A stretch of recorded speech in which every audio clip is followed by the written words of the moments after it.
So today we're gonna see how to replace the stock OEM headlight switch to the OEM auto headlight switch for Polo, Vento, Ameo, Rapid.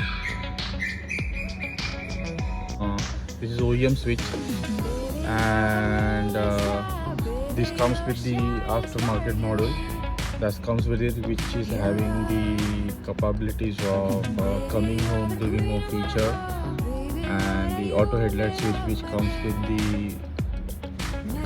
the sensor. In order to replace the headlight switch, you need to first open this panel. To open this, you can open with the bare hand as well if you don't have this tool.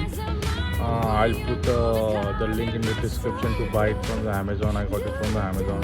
You can buy it from there. If you don't have this also, you can just